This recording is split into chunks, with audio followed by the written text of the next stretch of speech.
Hello everyone, and welcome back to Mind the Gap. I'm Casey. And I'm Jan. Good to have you with us again. Today we are starting with something a bit sneaky. Something that tricks nearly everyone who's been learning English for a while. You think you're practicing listening, but actually you might just be looking. Don't worry, we're not here to judge. We've done it too. Let's unpack why it happens and what we can do about it. I've got a confession.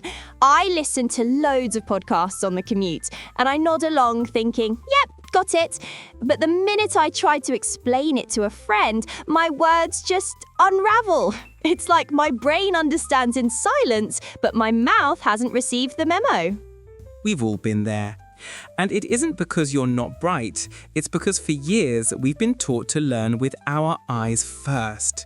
We read the slides, we highlight the textbook, we stare at subtitles, so our ears and our mouths end up jogging behind, slightly out of breath.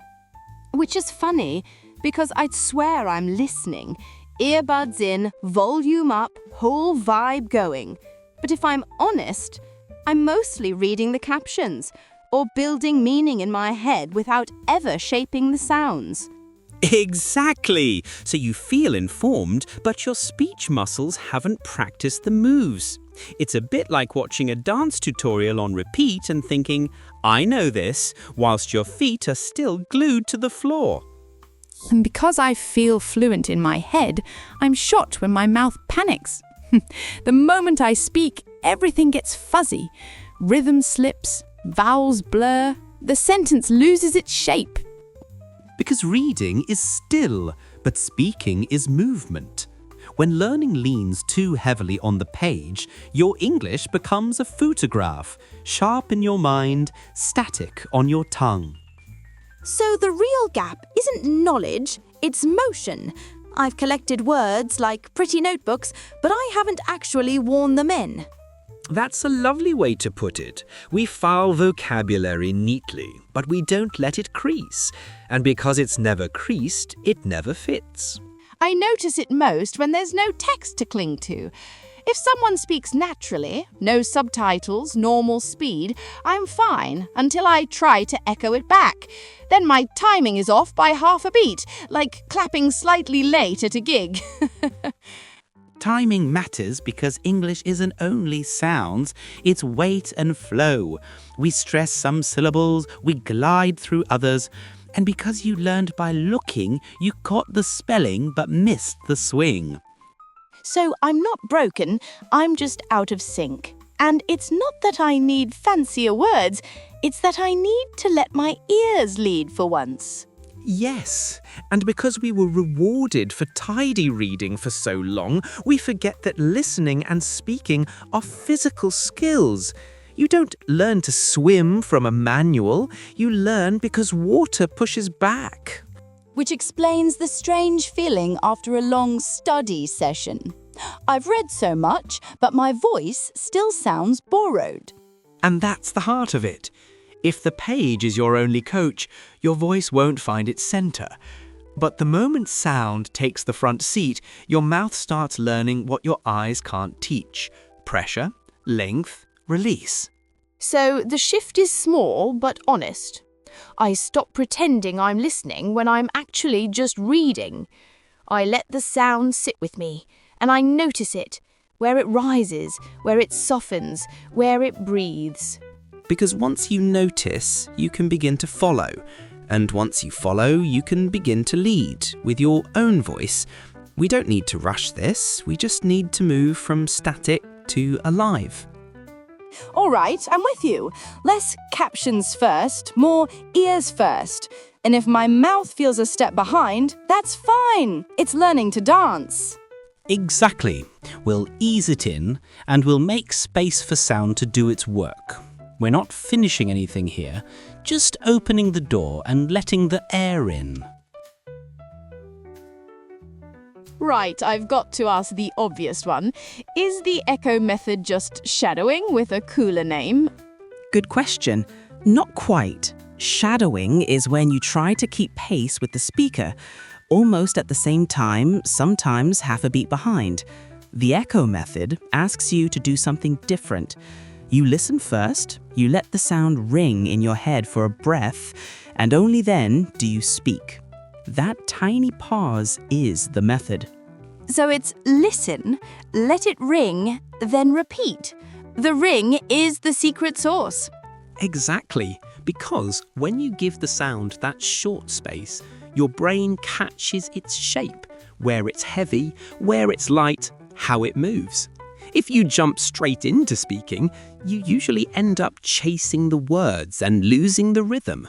And when I'm chasing, I clip half the consonants, or I stretch the wrong vowel, and suddenly it sounds like the sentence is wearing shoes that don't fit. We've all done that. So let's try a little lab together, shall we? No pressure. If you're on the train, just mouth it silently. If you're at home, say it out loud. First one, just listen. It's not about speed, it's about clarity. Let it echo in your head, no speaking yet. Now say it softly or in your mind. Good. Now again, but notice the weight, not and speed, then clarity at the end. Everything else is lighter, so the line flows rather than thumps. I can feel that difference. When I echo first, the sentence lands cleaner. Without the echo, I rush the first half and swallow the second. Because the echo gives you the map, with shadowing, you're copying while the road's still appearing. With echo, you've seen the bend before you take it. All right, one more. Maybe something I'd actually say to someone? Sure, listen only. Could you say that again? Hold it in your head, hear the little rise at the end. Now say it. Nice. The rise is gentle, not dramatic. Otherwise it sounds like a complaint, not a request. That ring in the head, it's like a soft replay. Because I'm not speaking yet, I can hear where it breathes. Exactly.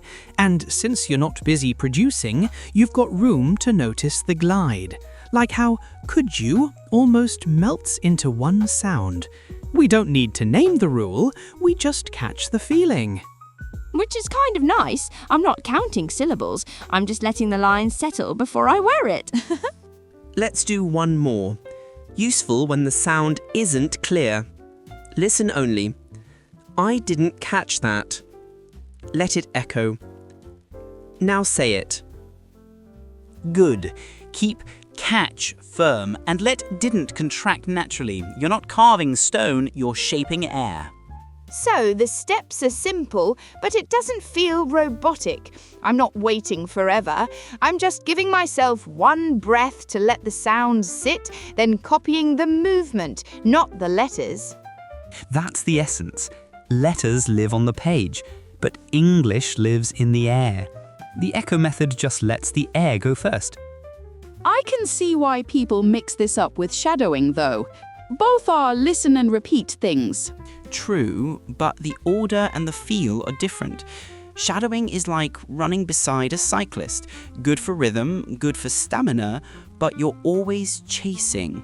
Echo is stepping aside for a second, watching the line, then riding your own, with that rhythm in your body. Which explains why I sound less breathless when I echo first. Here's a tiny trick if you tend to rush. When you listen, keep your lips closed on purpose. Then, when you speak, open right on the stressed syllable, like a little door opening where the weight sits.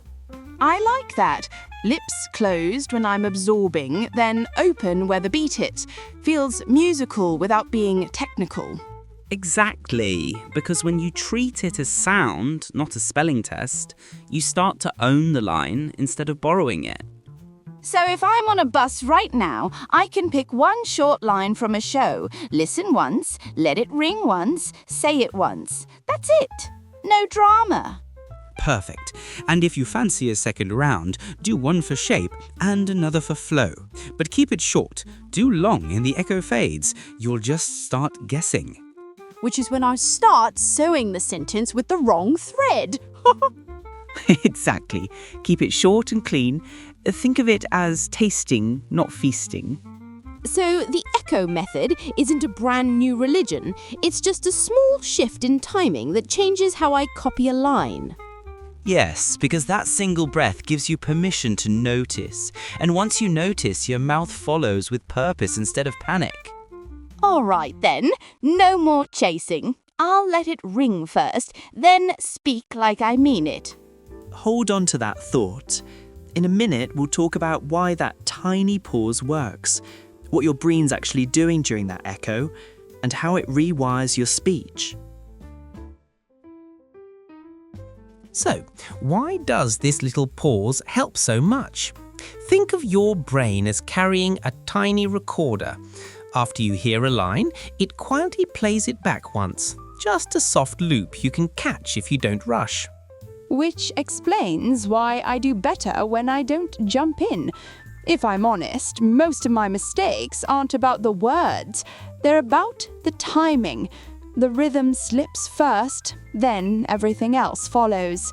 Exactly, because speech isn't a stack of words, it's a flow with weight. Some bits land, others float. When you let the echo roll once in your head, you catch where it lands and where it glides. And once I catch that, my mouth relaxes. It's like hearing a drum pattern before I step in. I'm not guessing the beat anymore. There's also something practical going on. While you listen, you're not spending energy on producing, so your attention is free to notice micro things, length, pressure, release. That's hard to do if you're speaking at the same time. That's why shadowing sometimes makes me breathless. I'm copying and monitoring and panicking, so I flatten everything. With the echo, I breathe first, then speak with a shape. And because you've seen the shape, even for a second, you start aiming for it. You don't need perfect phonetics, you just need a target in the air. Let me check this with a real moment. When I practice, I rarely mess up the dictionary form of a word. I mess up the line. I make the wrong bit heavy, or I clip the end, and the mood of the sentence falls apart. Right, because English carries meaning in weight and timing. If you stress the wrong bit, you're technically correct, but emotionally off. The echo hands you that emotional map without a lecture. And it feels kinda. I'm not scolding myself for every vowel. I'm letting the line sing once. Then I try to hum along. If I miss a note, I hear it on the next loop. There's a memory angle too. That little replay sits in what psychologists call echoic memory. Short, fragile, but just long enough for you to copy the movement. So we use it before it fades. Which is why keeping the line short helps. If I make it too long, the echo doesn't reach the end, and I end up guessing the last bit and ruining the shape. Exactly.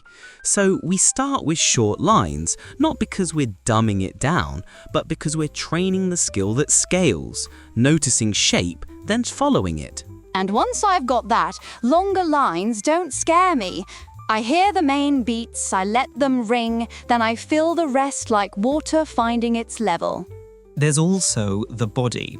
Because you pause before speaking, your jaw, lips, and tongue aren't rushing. They're ready to land where the weight is instead of crashing into the first sound they see. Which is the difference between sounding careful and sounding alive? With the echo, I'm not hyper-formal, I'm just aligned.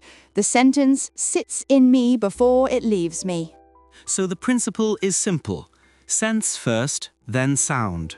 We don't write rhythm into ourselves, we listen it in. I love that, because it gives me permission to be human about it. I'm not a printer, I'm a singer learning the tune. If I miss a note, I catch it on the next breath. And that's the logic behind the echo method. Not magic, just good timing. You borrow a second from silence so your brain can shape the sound, and then your mouth follows with less friction. So when people ask, does it work? I want to say, it works because it's honest. We stop pretending that reading equals speaking. We let sound lead and the rest becomes easier. And because you're treating speech as movement, progress shows up in feel. You notice fewer bumps, cleaner landings, and a calmer breath. Those are real signs even before scores change. Which is reassuring. I don't need fireworks, I need smoother lines. And the echo gives me that. One small pause, then a clearer voice. Can I ask something that's probably on a lot of people's minds? Doesn't this make everything too slow? I mean, I'm scared that if I practice like this, I'll never get fluent fast enough. Fair question, but slow doesn't mean wasted time. You're not delaying, you're refining. When you go slow, you're actually teaching your ears to notice what they used to skip. So I'm not losing time, I'm just using it differently. Exactly. Think of it like photography. When you slow the shutter, light has time to settle and details appear. Sound works the same way. When you slow your listening, the small edges of words come into focus. I think I get that. Sometimes when I play audio slower, I suddenly realize I've been hearing two words as one. Like, kinda becomes kinda. Exactly that. You start hearing English as sound, not spelling. Let's try something together, just to feel the difference. Listen first, rain. Now, ran. And now, rang. They're only one letter apart, but to your ear, each one moves differently. It's so small, but I can feel it. Rain stretches, ran drops, and rang sort of rings in the middle. Beautifully said. And when you slow down, your ear finally has the time to notice that movement. That's how precision grows. Not by speed, but by presence. I think I've spent years trying to go fast, thinking speed equals fluency. But maybe fluency is when you can hear yourself clearly as you speak. Exactly. Fluency is rhythm, not race. When you move slower, you breathe with the language, and that breath keeps you connected, not tense. It's strange. I feel calmer just listening to this. Good. That's what we want. Because once you're calm, your ear opens. And once your ear opens, your voice follows. So learning to speak is also learning to slow. Exactly. In sound, stillness isn't silence, it's space. And that space is where clarity grows. That's beautiful. Keep it with you. Because in the next bit, we'll see how this space helps you speak with rhythm, not just words. You know, I think I've finally got the idea of the echo method. I listen, I wait, I echo. But even when I know what to do, every time I try to speak, I still get scared. Like, what if I sound silly? What if I get it wrong? Ah, the famous what if. It stops more people than any grammar rule ever could. But here's the thing, mistakes aren't the enemy, fear is. Because fear makes your voice smaller, tighter, and quieter. I mean, true. Half the time my brain is just like, abort mission, before I even finish the first sentence. We've all been there. But here's a better idea. Don't aim for perfect, aim for playful. Try to play with English the way children play with sounds. Stretch it, twist it, exaggerate it. So, permission to be ridiculous. Absolutely. Try saying something at 3 different speeds, normal, fast, and snail slow. Each one teaches you something different. All right, let's test it. Give me a line. Okay, let's go with, how are you feeling today? Say it once, just normally. Now again, fast. Now super slow, like you're tasting each syllable. How are you feeling today? See? In the slow one, you start hearing all the shapes and dips. That's actually really fun. The slow one feels dramatic, like I'm in a theatre play. Exactly, and that's how you train flexibility. Language is movement, not marble. The more you stretch it, the more it remembers you. I like that, because when I'm playing, I stop overthinking. I'm not worrying about correctness, I'm exploring sounds. Exactly. You see, children don't worry about sounding clever. They copy, laugh, repeat, distort, and still learn faster than adults. So why not borrow that spirit? So basically, permission granted to be weird in English. 100%. Try an accent that's not yours. Mimic a phrase you love from a film, or even sing it if you feel like it.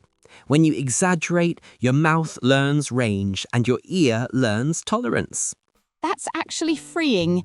I always thought serious learning meant no fun, but maybe fun is serious learning. Absolutely, because play creates comfort and comfort creates consistency. You can't build fluency in tension. I feel like this episode started with listening, and now it's ending with laughter.